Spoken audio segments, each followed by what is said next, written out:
If you'll stand and raise your right arm and face the clerk. You solemnly swear or affirm that the testimony you're about to give in cause and opinion will be the truth, all the truth, and nothing but the truth, so help you God. I do. Thank you. You can be seated here at the witness stand, Special Agent Daniels. Thank you, sir. You can take off your mask once you've entered that witness cubicle.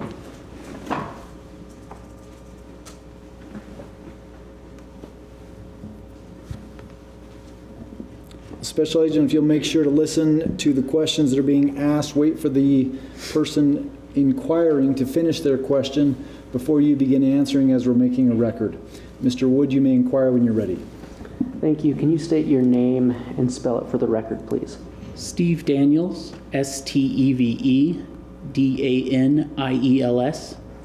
Thank you. What is your occupation? I'm a special agent with the Federal Bureau of Investigation out of Salt Lake City, Utah. Okay, and do you have any special responsibilities with the FBI? I'm the senior team leader for the evidence response team out of Salt Lake City, Utah, and we cover the states of Utah, Idaho, and Montana. Okay, how long have you been in that position? I've been the senior team leader for approximately 8 years. And how long have you worked for the FBI? For approximately 23 years. Okay. And do you receive any additional training to work on the evidence response team? Evidence response team members are provided 80 hours of basic training where we learn kind of our general policies, procedures, guidance, guidelines as to how we would handle crime scenes, how we'd process crime scenes, how we would process, execute search warrants, things of that nature. After we receive the basic training, we're then offered advanced trainings. One of those advanced trainings is the Human Remains Recovery course. That's pertinent to this, what we're going to talk about today. That training is currently offered at the University of Tennessee. I've had that training. Okay, thank you. Agent, what involvement, if any, did you have with the search on the Chad Daybell residence on June 9th and 10th of 2020? I was the senior team leader, so the team leader was my role at that search of Chad Daybell's property on those dates. Okay. What did you and your team do in preparation for the search of that property? Approximately 1 week prior to that search, the local case agent contacted me and let me know that there was going to be a search on the Daybell property. And at that point, we helped develop the search strategy to search the property. And that strategy involved working with the local law enforcement, the local FBI agents, working with our evidence response team unit, who oversees all of the evidence response teams throughout the nation, and then working with our FBI laboratory to develop a search strategy prior to hitting boots on the ground, prior to executing that search warrant. Okay. And do you and your team have protocols that you follow in a search such as this? Yes, like I previously mentioned, we do have an 80-hour training that we receive. Currently, that training is received at Fredericksburg, Virginia, and all of our team members take that training, and that's where we learn the different policies, procedures, guidelines that we would incorporate at any of our crime scenes, or if we execute a search warrant, that's where we'd learn those policies and procedures. Okay. What was the first thing, when did you arrive on the Daybell property? So on June 9th of 2020, early in the morning, is when we would have arrived. What was the first thing you instructed your team to do?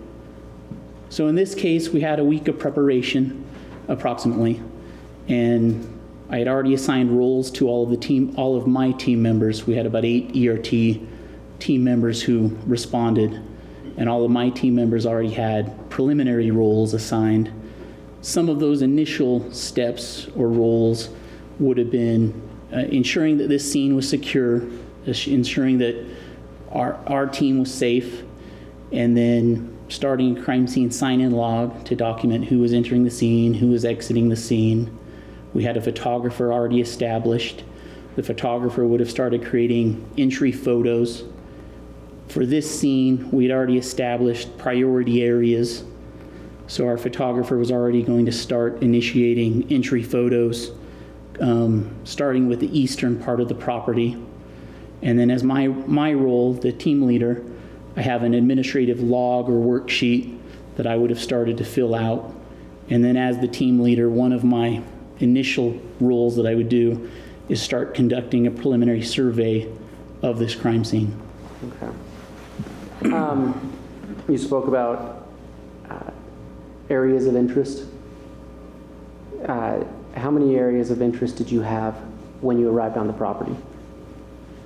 So as part of our preparation, working with the local law enforcement, case agents up here, the FBI laboratory, we had already established, and I'll speak to kind of the priority things that we did. We had satellite imagery, we had telephone ping information, we had text message, one text message in particular, that already allowed us to establish some priority areas of interest on the property. Okay. Your Honor, I would ask that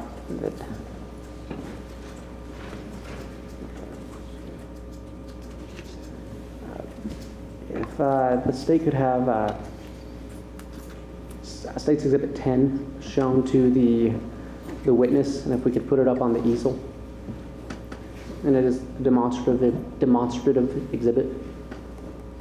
Exhibit 10 will be put on the easel. Agent, they're going to hand you a laser pointer. Based on what you've just testified, can you point out the areas of interest on that exhibit? So before we even set foot on the property, this is the fire pit area. So from satellite imagery, similar to what this image is, this wasn't satellite imagery, I don't think, but similar to this image, we could tell that there was a fire pit on the property. Based on my experience, we knew before we even set foot on the property that we could potentially find evidence in the fire pit. So prior to even arriving, I had already assigned 2 of my ERT members, once we arrived, to go to that fire pit and assess what we needed to do to process this fire pit. Some of those assessments, once we got there, would be, is today, June 9th, 2020, is the fire pit we see today going to be the same fire pit as we had back in September of 2019? We don't know that, but we need to make an assessment by looking at what type of fire pit are we seeing. Do we see ash outside of today's known fire pit, that ring? Do we see ash around that? We already know going in that we need to process this fire pit because something could have happened here. Okay. So that was our priority number 1 area going in without even setting foot on the property. And what were the other priority areas? So based on a text message we were already aware of through the investigation, we knew that there was discussion of a pet cemetery. Before arriving, we didn't know where this pet cemetery was. So one of the assessments we had to make once we arrived was, where is the pet cemetery? That was something we knew from a text message, so our job was to try to locate this pet cemetery. Okay. And were there any other priority areas? And then we knew from telephone ping information, we had a ping that was on the east side of this pond, somewhere in here, I'd say. And Judge, can I get some foundation on which specific ping information he's referring to, please? Mr. Wood? Agent Daniels, were you familiar with the ping information that you were provided? Do you know where it came from? I would say I'm not familiar with the telephone ping information. So an analyst provided me, told me about the pings. On my evidence response team, I happen to have an FBI analyst who is familiar with the case. And so one of my initial duties was I assigned my analyst who's on my evidence response team, who was familiar with the case, I made her my sketcher. And I basically said, hey, you're the sketcher for this case because you're already involved. Please create essentially a sketch, but it was using some satellite imagery, and please pinpoint for me on this sketch the telephone pings that will be of interest to us as the team. So I can't give you any more detail about those pings. I just assigned the person that I knew was the most knowledgeable about it to give me the pings that we knew would be of interest to us. Okay, thank you. So you talked about arriving on the property and your first steps and your priority areas. What happened after you identified those areas? What did your team do? So essentially the photographer went to those priority areas first so we could quickly get those entry photos taken of those areas before we did these assessments. Once the photographer covered the fire pit area, we sent the 2 team members I had already assigned to that area because we knew that was a known. We knew we had to search the fire pit. We knew there was a fire pit. So those 2 ERT members automatically went over there after the photography was taken and started assessing that scene. And like already... Could I inquire a native objection? There's some things that I find are a little confusing to me. You may. May I? Officer, you keep making reference to a fire pit and a cemetery. Is the suggestion... Mr. Pryor, I'm having a hard time hearing you. Can you pull that I'm microphone sorry, a little bit Judge. closer to you? Officer, you're making reference to a fire pit and a cemetery. Are they at the same location?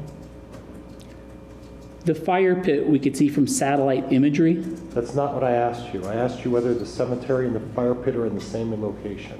We don't know where the cemetery is located at this point. We're not boots on the ground. We don't know where the cemetery is.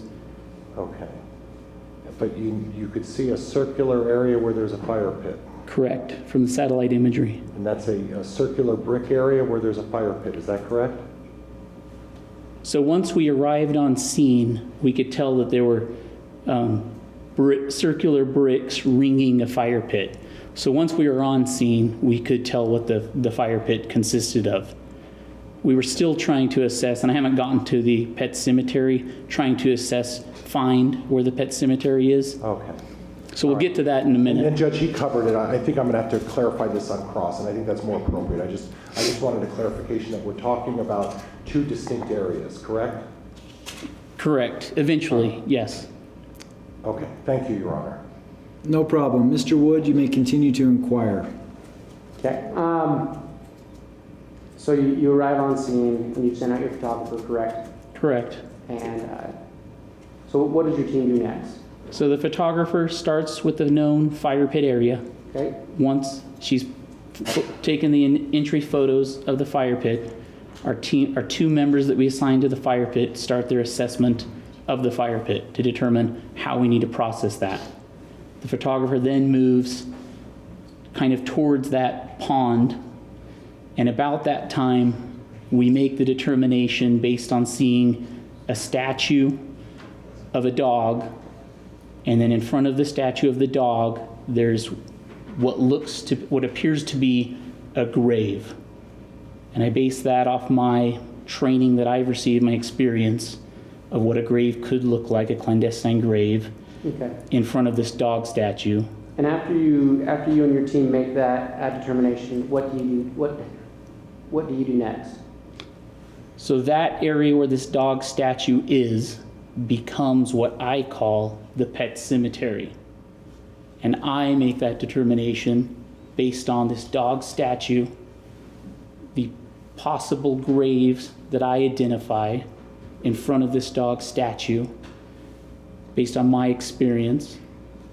And then I determined a square, essentially, 10 foot by 10 foot approximately, in that area.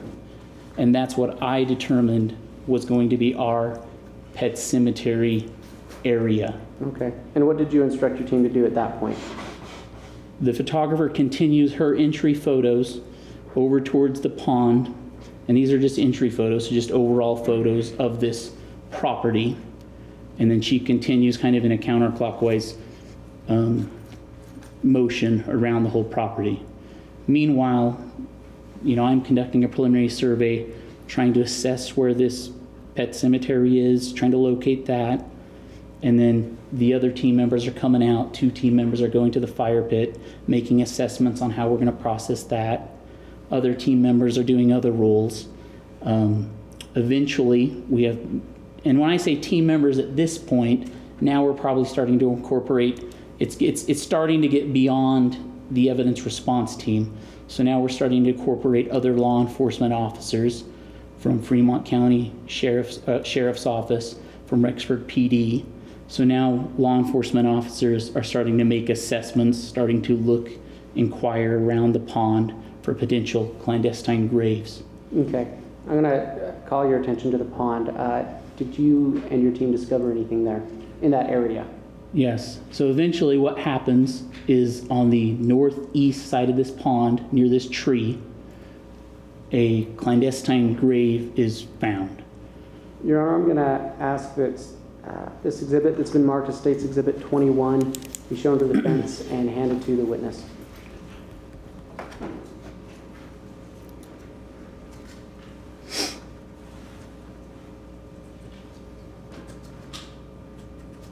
Exhibit 21 will be handed to the witness. Agent, do you recognize that exhibit? Yes, that's what I'm going to refer to as the clandestine grave. Okay.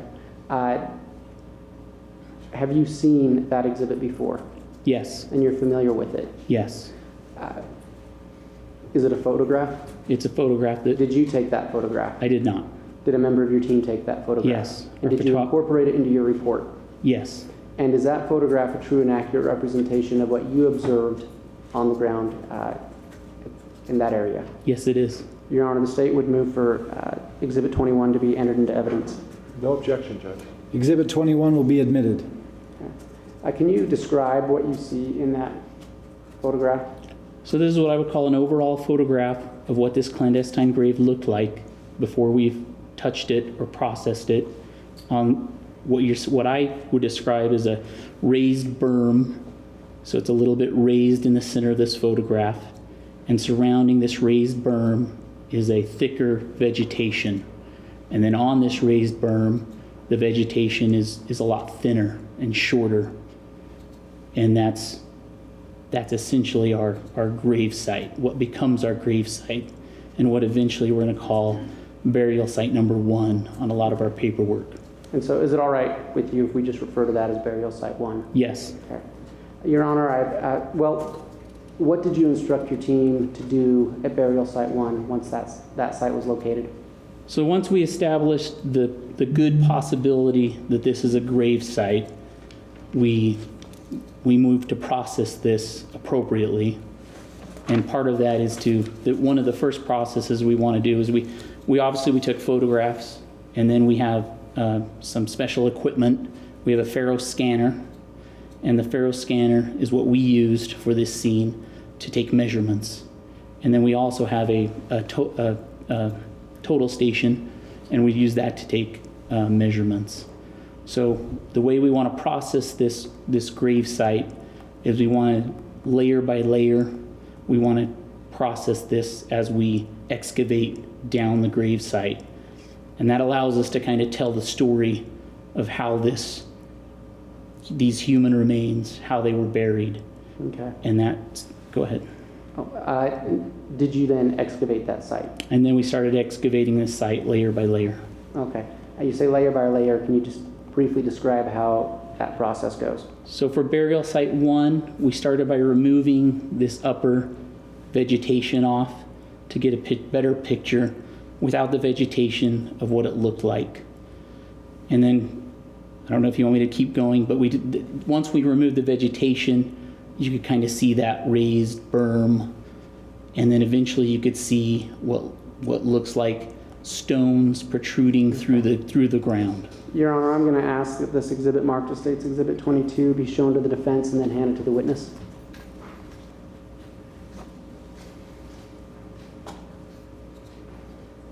Thank you. Exhibit 22 will be shown to the witness. Agent, are you familiar with State's Exhibit 22? I am. What is it? So once we've gone down, Oh. Don't describe what's in it, just tell us what it is. It's a photograph that our photographer took. Okay. And that was part of a photographer on your team, correct? Correct. And is this picture incorporated into your report? It is. And is it a true and accurate representation of what you saw on the ground that day? Yes. Your Honor, the state would move for State's Exhibit 22 to be entered into evidence. No objection, Judge. Exhibit 22 will be admitted. Okay. Can you describe what you see in State's Exhibit 22? So once we've removed the vegetation layer, and as we're starting to go down through the layers of this grave, it's important to start noting these layers for this reason. So now we're starting to see the placement of stones on this grave. So someone's placed stones over this. And so now we're seeing how precise or how these stones are laid. And then you're also seeing roots from the surrounding tree that are cut, showing the effort or showing how this was done. So that's what this picture is really showing. Okay. And once that was found, did you excavate further? Yes, and then so once the pictures, the photographs, and the scans are done of this layer, then we would remove those and then continue down. Okay, and what did you find further down? And then once these stones are removed, we then come across some thin boards that are underneath this level. Your Honor, the state's going to ask that this exhibit, marked as State's Exhibit 23, be shown to the defense and handed to the witness.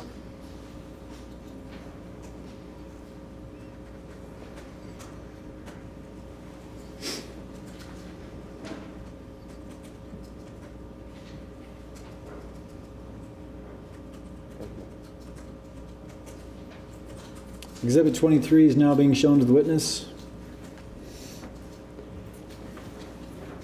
Agent, are you familiar with State's Exhibit 23? Yes, What is it? it's another photograph that our photographer took. And were you, your photographer took, was this as a part of your investigation and excavation? Yes, And is it incorporated in your report? it is. And is it a true and accurate representation of what you saw that day on that site? Yes. Your Honor, the state would move for Exhibit 23 to be entered into evidence. And there would be no objection to that, Judge. Exhibit 23 will be admitted. Agent, can you describe what you see on State's Exhibit 23? Yes. So again, part of that process is once we remove those stones, kind of the next significant item is the boards that were underneath the stone. So again, someone's placed these boards over this grave site, and so this is telling that story. The effort somebody went through for some reason to put these boards there. And so that's what we want to capture. So again, photographs, scans are taken, and this is what that next layer or level is. And this is part of that story. Okay. Do you see tree branches? And I can still I'm get, sorry. Let me rephrase that. Do you see tree roots? Yes, you can see from this photo, you can still see the surrounding area of the grave and the textures and the roots. Did you remove those boards Yes, and excavate further? yes. What did you find as you excavated further?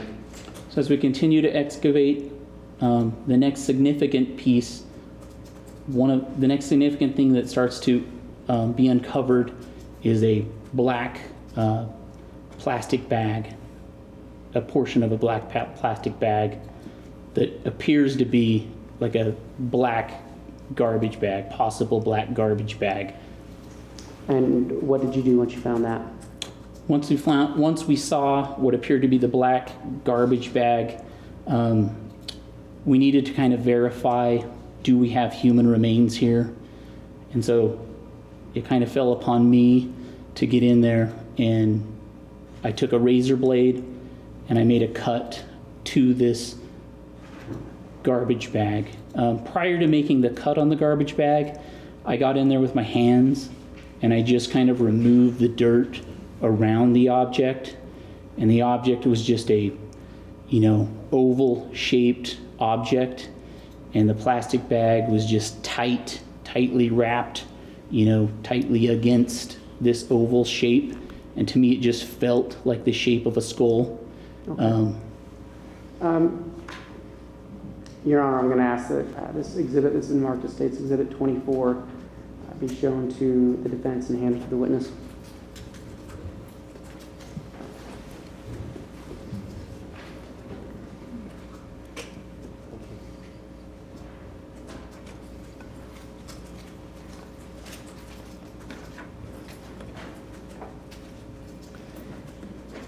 Agent, do you recognize State's Exhibit 24? Yes. What is it? So that was the black. Well, Oh, please yes, don't describe it's a- what's in it. Can you just tell us what? It was State's the Exhibit- it was the photo. Okay. And is that a photograph a part of your excavation Yes, with your team? And is that incorporated into your report?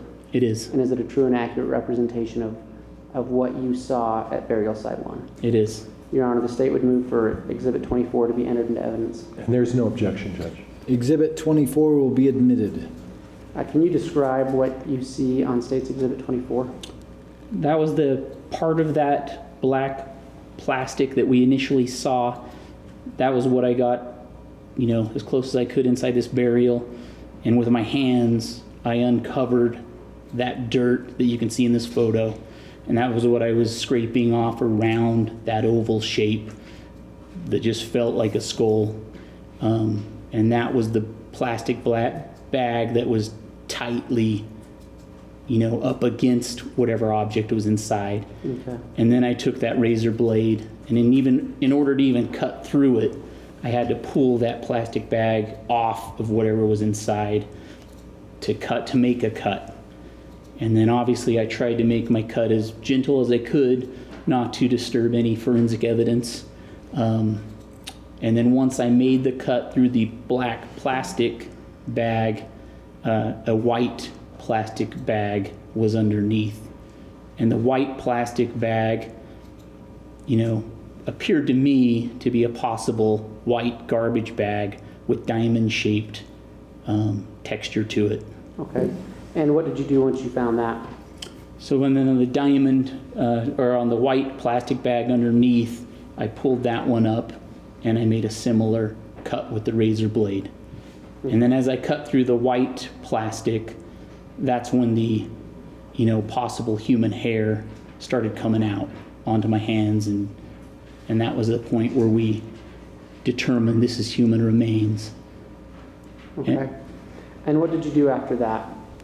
And then after that, the rest of the team continued the excavation of the grave. And then eventually we uncovered the entire body that was wrapped in this black plastic bag with a lot of duct tape, intermingled. Okay. Once that was, did you remove that black plastic bag and its contents from the ground? Yeah, once the complete excavation was done, where you could see the human remains wrapped in the black plastic, and we can take photographs and scans, the coroner was called in, and a body bag was placed, and then the team removed the body, which was given to the coroner. Okay. All right. I'd like to call your attention to the area that you've described as the pet cemetery. Your Honor, I'd ask that State's Exhibit 25 be shown to the defense and handed to the witness.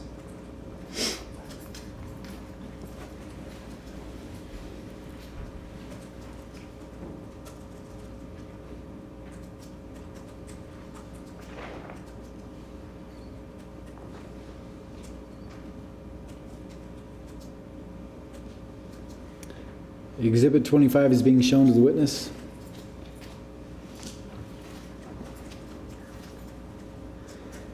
Agent, do you recognize State's Exhibit 25? I do.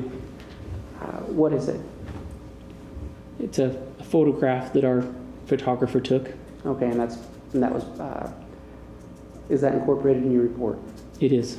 And is that a true and accurate representation of what you observed in the area you've called the pet cemetery? It is. Your Honor, the state would ask that or move for Exhibit 25 to be entered into evidence. No objection, Judge. Exhibit 25 will be admitted. Can you describe for the court what you see in State's Exhibit 25? This is kind of the overall photo of what came to be known for us as the pet cemetery. And in this photo, you can see that statue of the dog. And then right in front of that statue, there was what I would call an area that looked like it was a grave.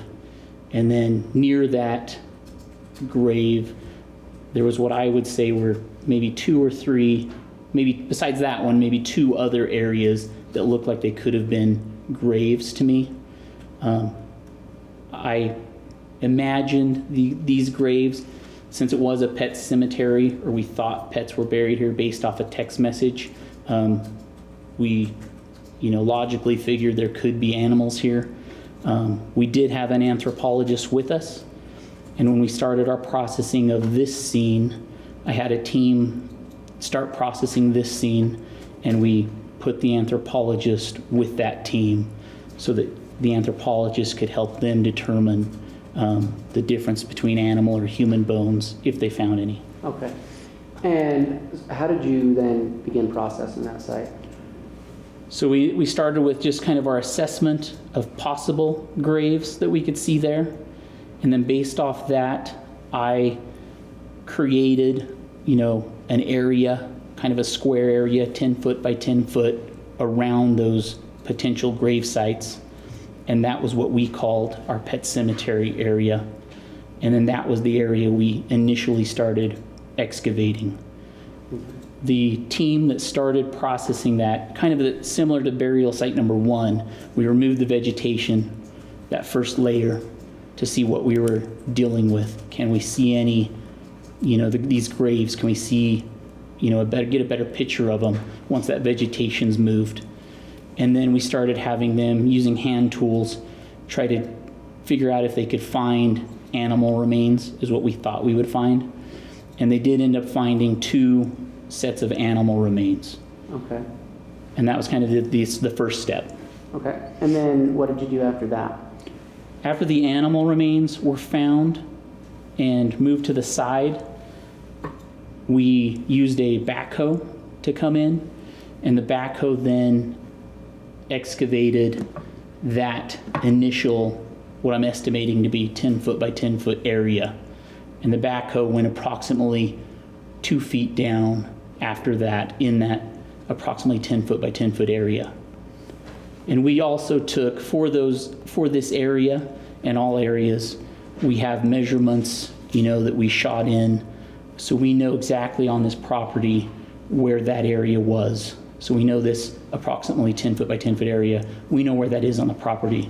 We know where burial site 1 was on the property. We know where burial site 2 is on the property, eventually when we get there. So the backhoe started excavating this area. Okay.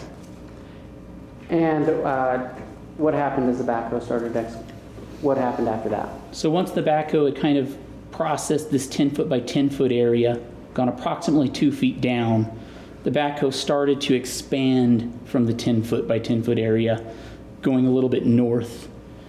And as that backhoe was expanding from our original 10 foot by 10 foot area, the backhoe uncovers 2 potential vertebrae.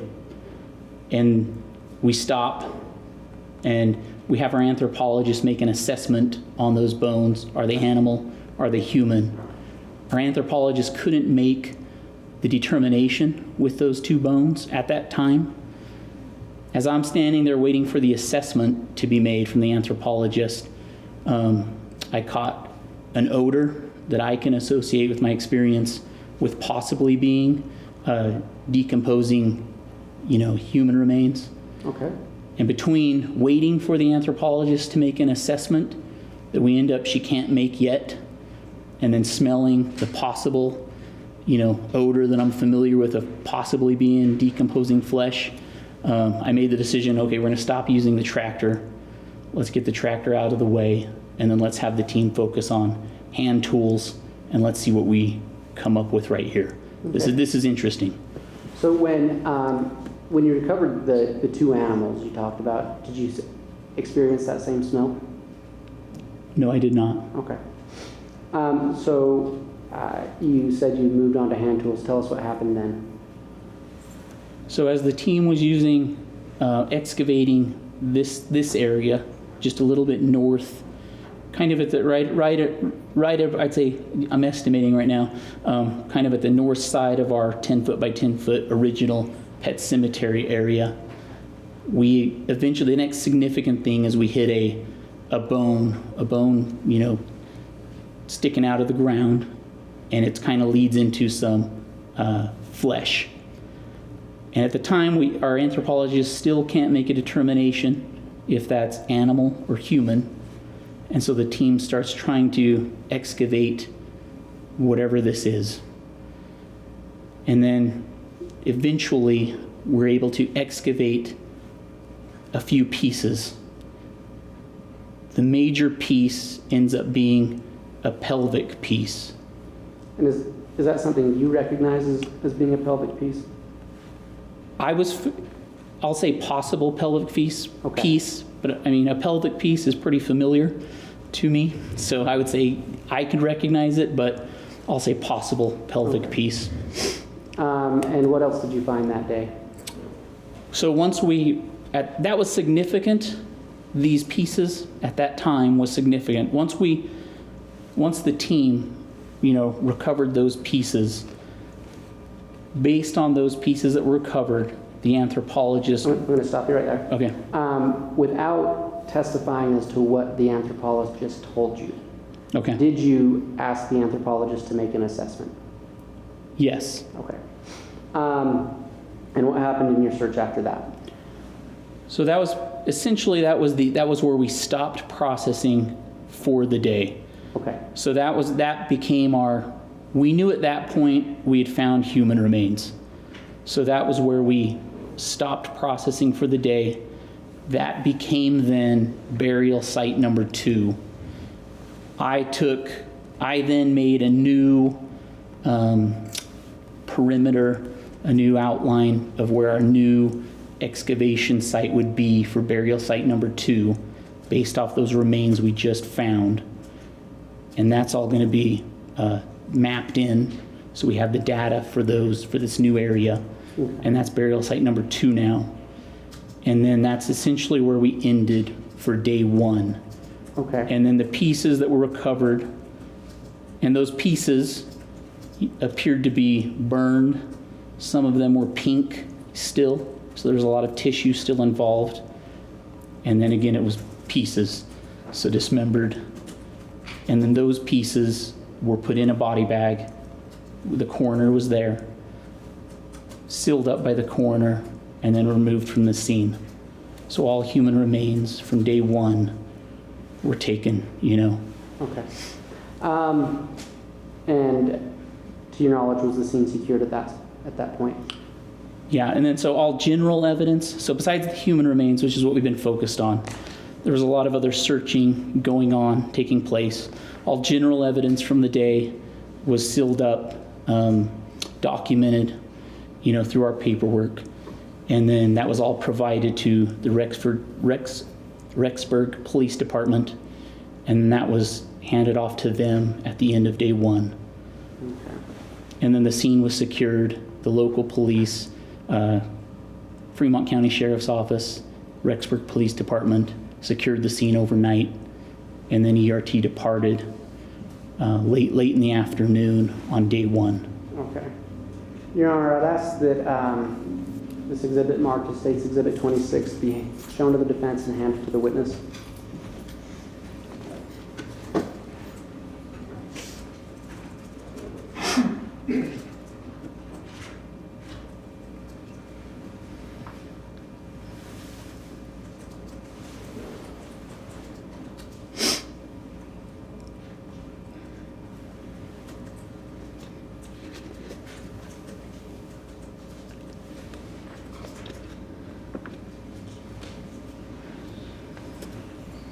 Exhibit 26 will be shown to the witness. Agent, do you recognize Exhibit 26? I do. What is it? It's another photograph that our photographer would have taken. Okay, and is that incorporated in your report? It is. And is that a true and accurate representation of what you observed at what we've called burial site number 2? Yes. Burial site number 2 in the pet cemetery. Okay. Your Honor, I'd ask that State's Exhibit 26 be entered into evidence. No objection, Your Honor, thank you. Exhibit 26 will be admitted. And then I'd ask that this exhibit marked as State's Exhibit 27 be shown to the defense and handed to the witness.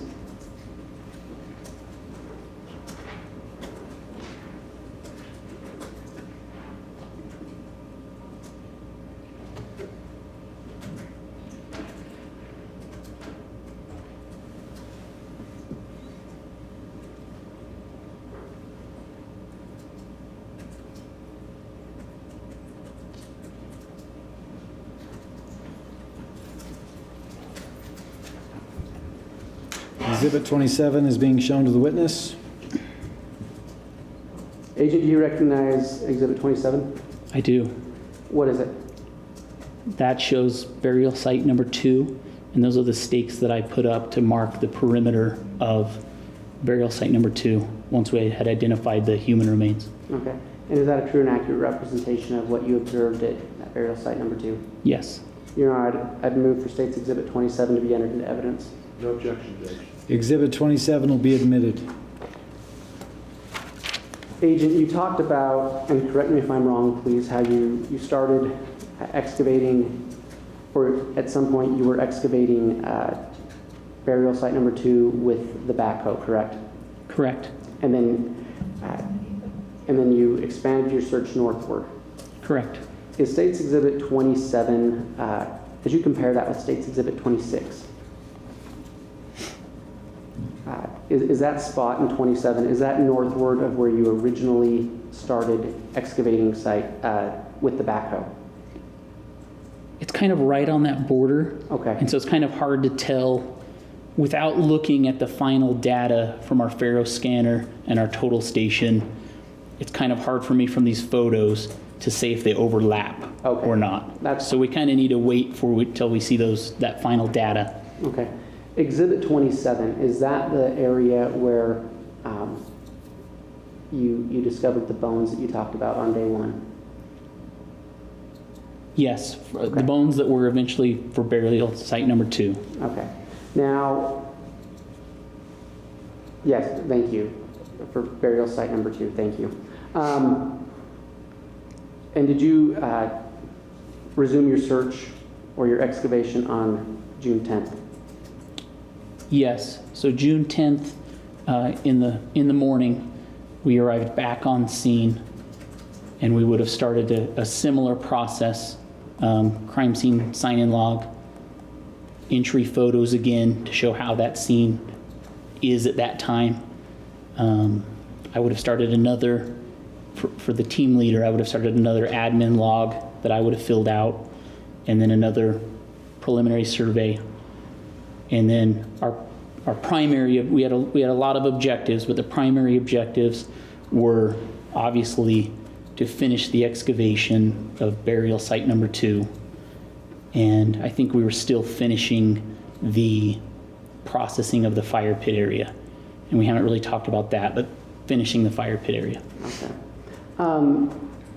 Can you tell the court what you found on day 2 at burial site number 2? So burial site number 2, it was a little bit more complex for us, I think, but it was the same process. There's a story to be told here at this grave, so we want to do the same thing, layer by layer, noting any significance. The difficulty, I think, for us for this one was the way these human remains were found. So it was kind of this, for lack of a better term, it was kind of a mass of dismembered human remains. Burnt, partially burnt. And so we did the best we could. It was kind of hard to recognize, like, what are we looking at here initially? You know, what is this? Mm-hmm. We know there's tissue here, there's organic matter here, and we just couldn't recognize what we were dealing with. But layer by layer, we ended up just excavating all around this mass of human remains. And we ended up excavating all the way around it. And at the very bottom of this mass, we find, this melted green bucket. And then to the bottom, the side of that green bucket, we eventually find a skull. And then to the side of that skull, we find a mandible with some teeth. Those are the significant things that you could finally see and recognize out of this mass. Okay. And so we did the team did the best they could to kind of excavate around this and kind of tell that story. And again, we'd stop every so often, take photos, take scans, and document that excavation process, just like we did at the burial site 1, layer by layer. And then eventually it came the decision point of, okay, now we need to try to lift these remains out of burial site 2. What happened when you tried to do that? So when the team tried to lift the remains, this mass out of burial site 2, it fell apart. So what ends up happening is just a removal of pieces into the coroner's body bag. And then once we get the pieces into the body bag, our anthropologist and the coroner essentially do, as best they can, an inventory of what pieces we have, so that I know, as the team leader, how much more do we need to look for in this grave? Because I don't want to leave at the end of the day with only partial remains and there's something else in there. And so even after the bigger parts of the mass and pieces are removed, the team, we still need to continue, digging out this grave, going further than what the pieces we saw were, sifting, and the sifting operation, we didn't talk about that, but the sifting operation happened in burial 1 also. A sifting operation continues in burial site number 2. And we're looking for any other pieces of evidence. We're looking for small pieces of bone, small teeth. So we continue those operations until we think we've got all the human remains, so that we can give get everything out of there. And then one thing that we also did was, even once we finished that process, we used the backhoe to go even deeper and wider at each of these burial locations, just to ensure we got everything. Mm-hmm. And did you find anything else at either site 1 or 2 when you did that expansion search? We did not. Okay. Thank you. And once all those remains were, you may have already answered this, I apologize if you did. Once those remains were all removed from the ground, what did you do with them? The coroner would have sealed the body bags, and then the coroner would have removed them from the scene. Okay. All right, thank you. Agent, was this the first time you had been at the Daybell residence? It was not. Okay. When had you been there before? It was January 3rd of 2020. What were you doing there that day? We were assisting the Fremont County Sheriff's Office in a search warrant execution. And so just to be clear, is it the same property in Fremont County, Idaho? Correct. Okay. What was your role during that search? Same role. I was the team leader for that search warrant. Okay. As the team leader, did you take possession and document any items that you found and seized? We did. Okay.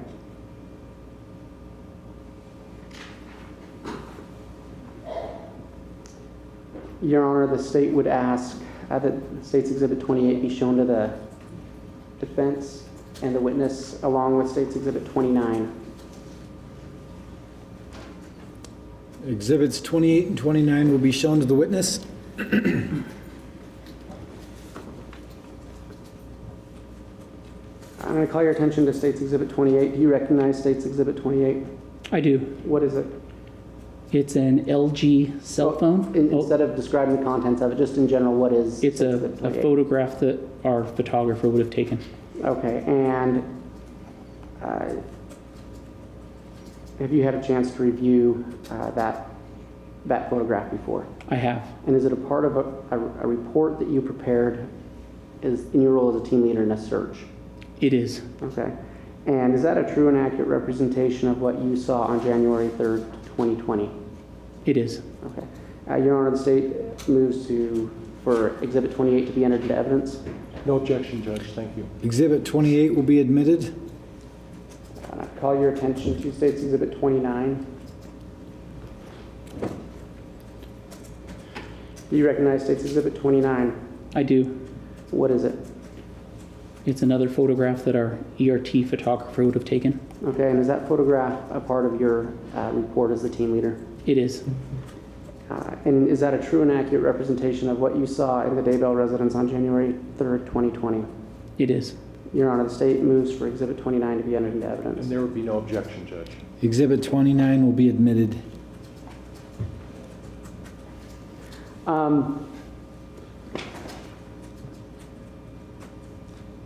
So State's Exhibit 28, can you describe what you see in that picture? It's an LG cell phone. Okay, and do you recall where that cell phone was found? It was in a bedroom of the residence, and it was, I believe we call it bedroom L, which was a southeast bedroom of the residence. Okay. Is there anything distinct about that photograph? Of 28, Exhibit 28 specifically? Yes. Not really. Okay. Can you describe what you see in State's Exhibit 29? It's the back side of the LG cell phone. Okay. And is it the same cell phone? Yes. Okay.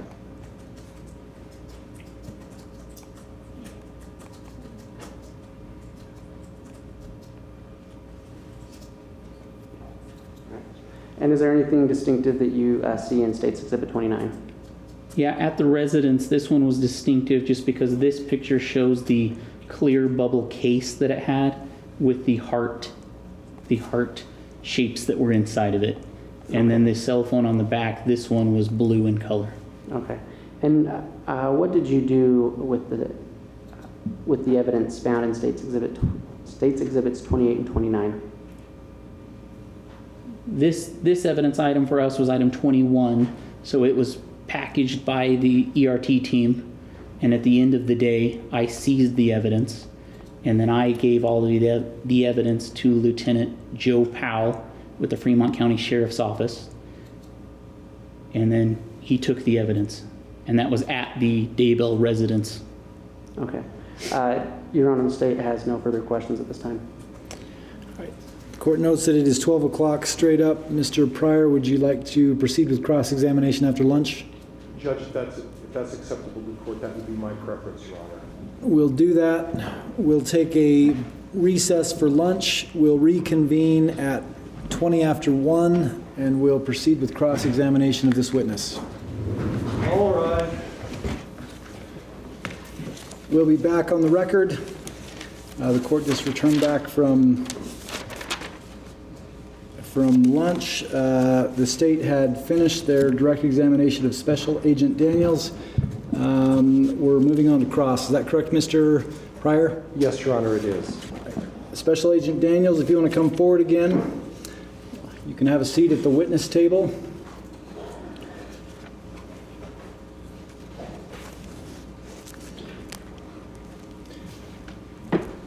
You're still under oath. You can remove your mask once you get there. Mr. Pryor, you may inquire when you're ready. I guess I want a clarification as to how I address you. Is it as special agent or is it as agent, or how would you prefer that I address you, sir? Agent is fine. Agent is acceptable to you? Yes, sir. All right, I will try to make a point of referring you as Agent Daniels. Thank you. Okay.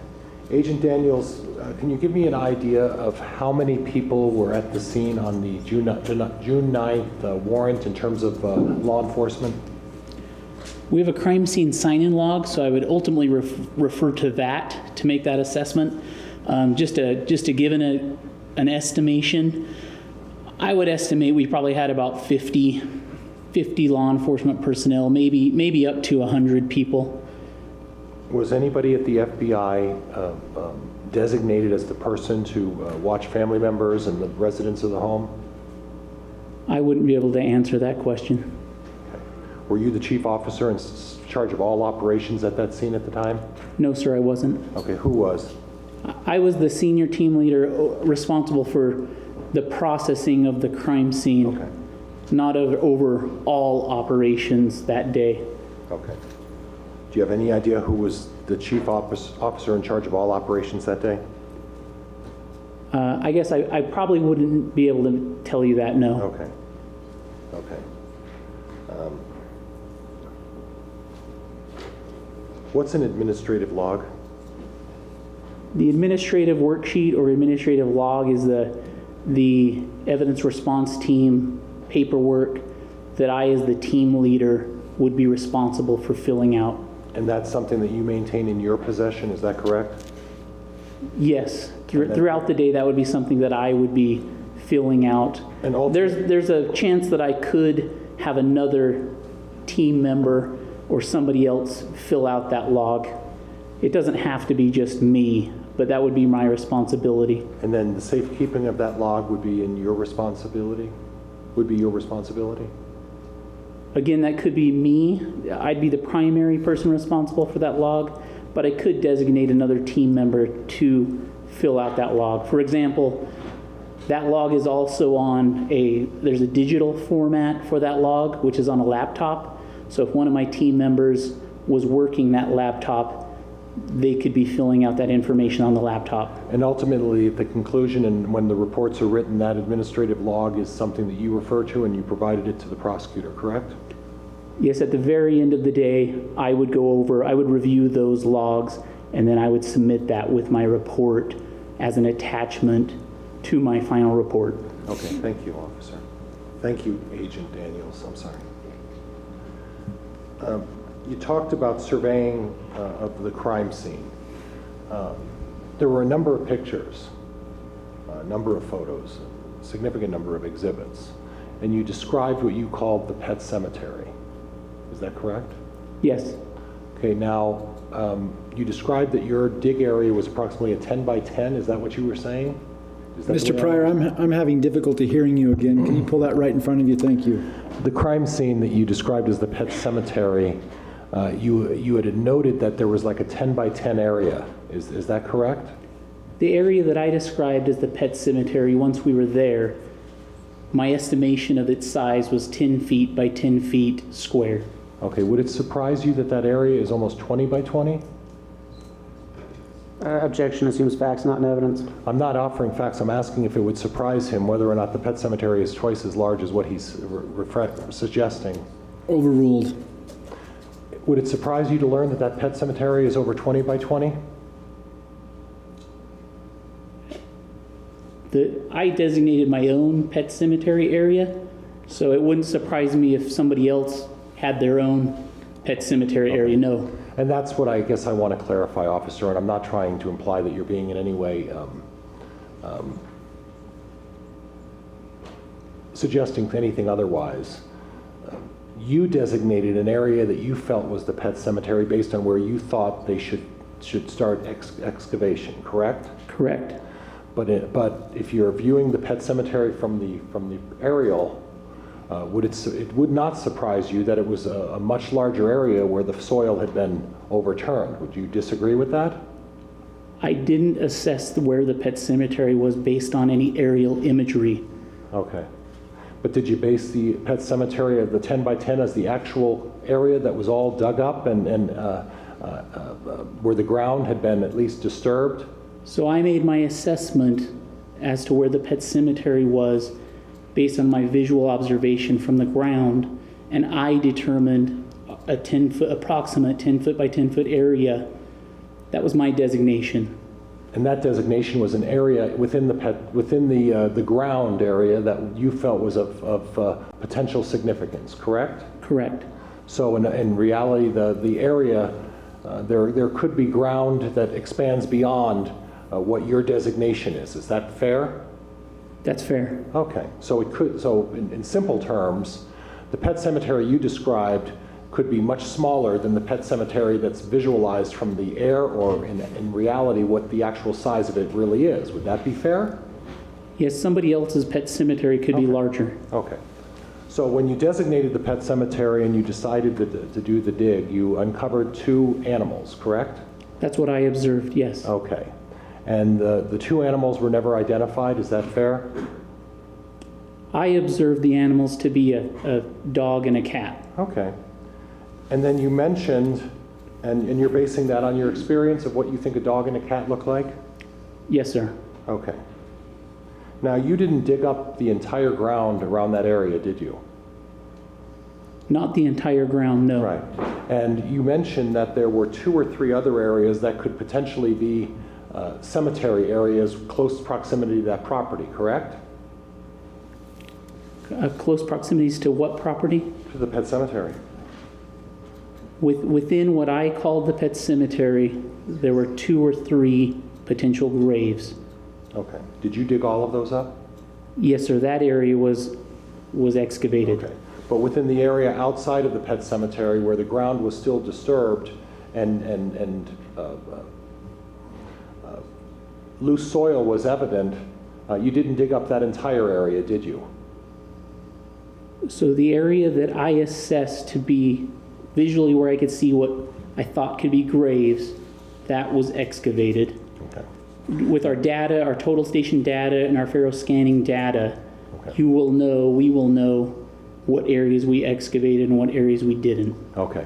And the area that you determined, and that's what's really important about what you're saying, because there's a distinction.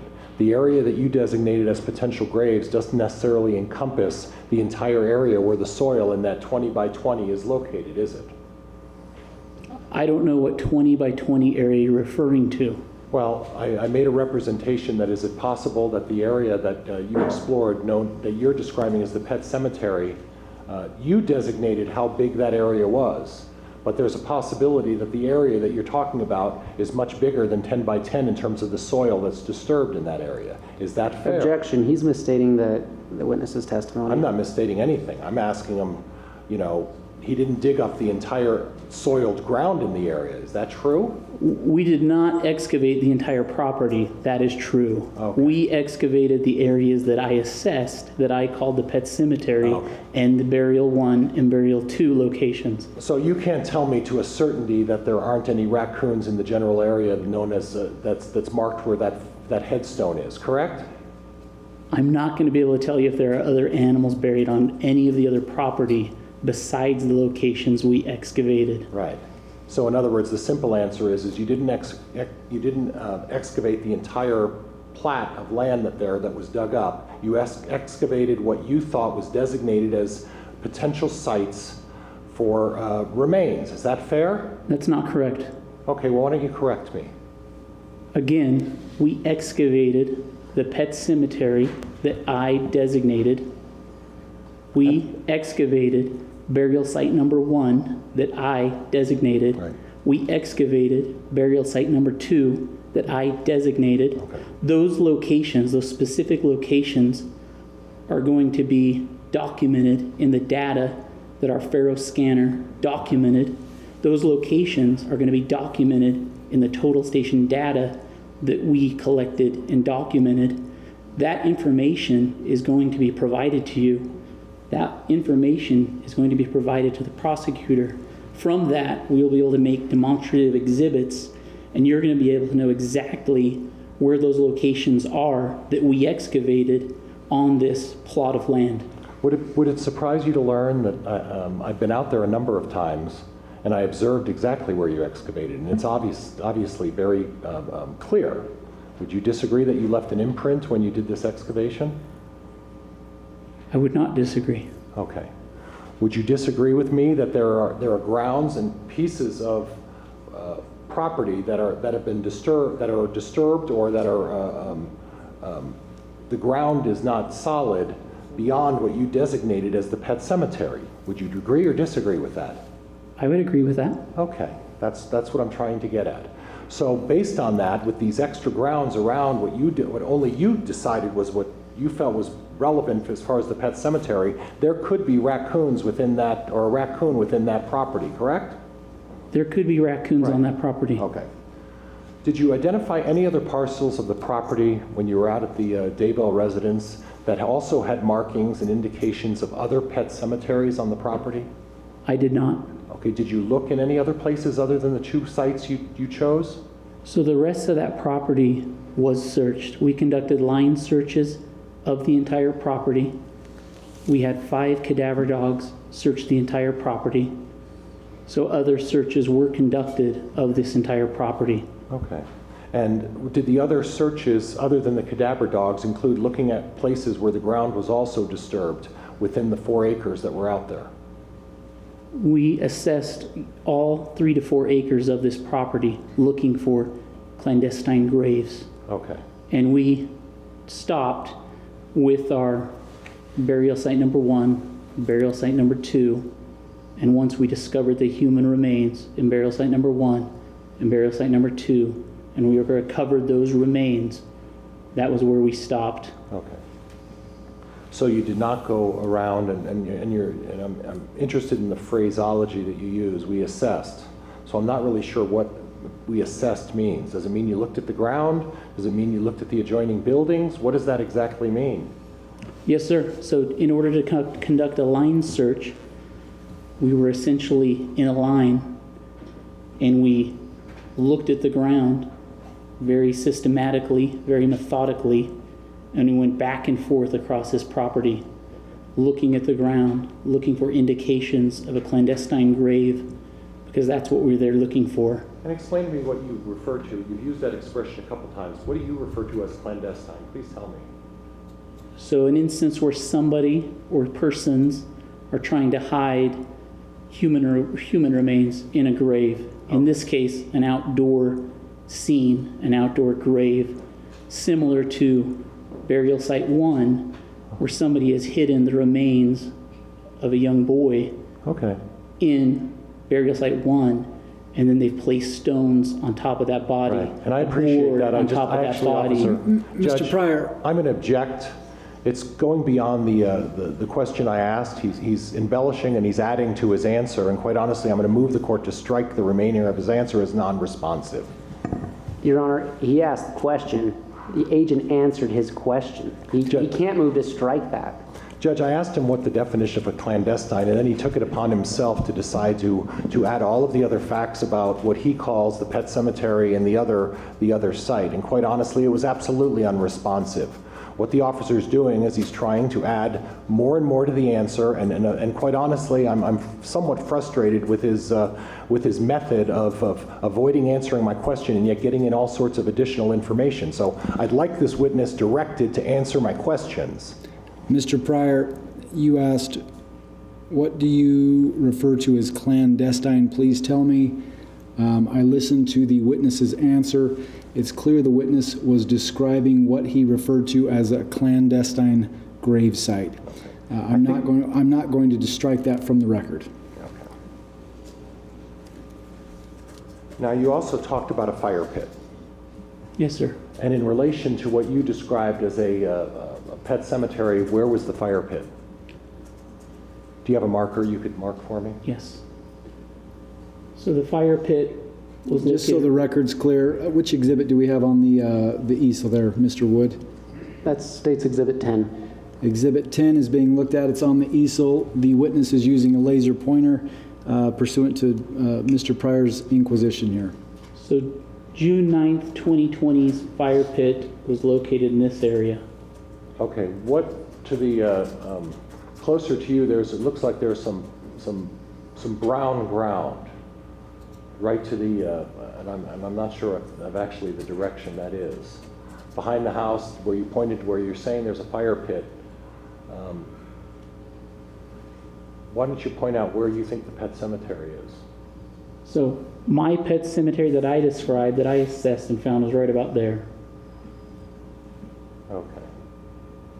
Would it surprise you to learn that the fire pit is at least 15 feet from where you're describing the pet cemetery? That wouldn't surprise me. Okay. Were there any indications that there had been any burning in that fire pit? Yes, sir. There was ash Okay, there was ash inside and outside the fire pit area. Okay. Okay.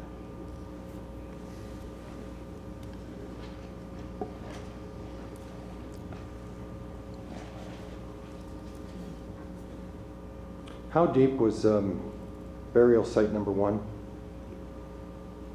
Burial site number 1 was approximately 1.5 feet. And I'm saying approximates here because I would want to wait until we had the scanner data to show the true measurements. And the depth of the pet cemetery site? If you're just wanting to know the pet cemetery excavation with the how deep we went with the backhoe. No, with how deep you went before you recovered the remains? So the remains, I would say that was burial site number 2, and I would estimate that was approximately 2 feet deep. And again, I would want to wait till we had the Faro scanner data to be more precise. Now, when you talked about burial site number 1, you made reference to the fact that you observed a garbage bag, and then you removed the soil around that, and you touched the garbage bag. Is that correct? To sort of identify what was in there, correct? Correct. And I would assume that you would be wearing some sort of gloves. Would that be fair? Correct. Okay. Who was the anthropologist? I don't remember her name right off. There is a report that she drafted that is attached to my documentation. Within the pet cemetery. Mr. Pryor, will you pull that microphone a little Sorry, closer Judge. to you again? I'm going to do that a million times. It's very difficult. It's all right. I'll keep reminding you. Thank you. Within the pet cemetery, I had an opportunity to go over pictures and observe some of this, and I saw no sign of any ash within the soil. Would you agree? Objection, testimonial. There's a question to that I'm leading up to, Judge. I think I ought to give some leeway to do that. Mr. Wood? He just testified about what he saw. Okay, It's not a I'll part- rephrase, Judge. There Please was do. no ash within the soil of the pet cemetery, was there? I'm sorry, I missed the first part There of was that. no ash within the pet cemetery within the soil, correct? I didn't observe that. Okay, thank you. Judge, I have no further questions. Thank you. Thank you, Mr. Pryor. Any redirect, Mr. Wood? No, Your Honor. You can be excused from the witness stand. Agent Daniels, thank you for being here today. May this witness be excused from court today. Mr. Pryor? Yes, Your Honor. Mr. Wood? Yes.